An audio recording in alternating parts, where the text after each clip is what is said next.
Hello, আসসালামু আলাইকুম। কেমন আছেন সবাই? আমি আর আমার শাশুড়ি মা মিলে আজকে বাজারে চলে গেলাম। আমাদের বাসার জন্য কিছু কেনাকাটা ছিল। তো প্রথমে আমরা একটা হলুদ মরিচের দোকানে চলে যাই। মা কিছু মরিচ কিনে নিয়েছে, প্রায় 2-2.5 কেজির মতো মরিচ কিনেছে। যেহেতু এটাকে আমরা মানে গুঁড়া করে নিব মেশিনের মাধ্যমে, তো বাসার জন্য কিছু মরিচ এখান থেকে রেখে দিই। তারপর আমি আমার শাশুড়ি মা চলে গেলাম মরিচগুলোকে গুঁড়া করার জন্য।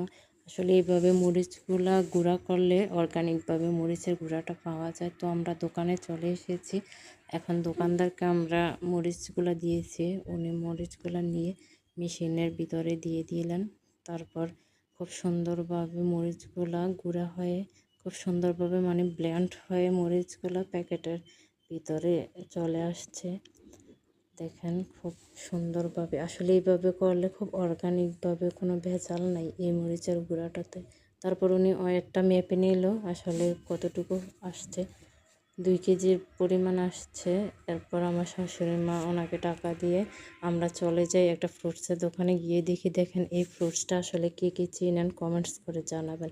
আমি প্রথম দেখেছি। উনি বলল, দোকানদারকে জিজ্ঞেস করেছে, উনি বলল এটা নাকি কাঠবাদাম। পরে দেখি মৌসুমি বড়ই নেমেছে, কিছু বড়ই নিয়ে নিলাম বাসার জন্য। এখানে আরও কয়েক আইটেমের মানে টক জাতীয় ফ্রুটস ছিল।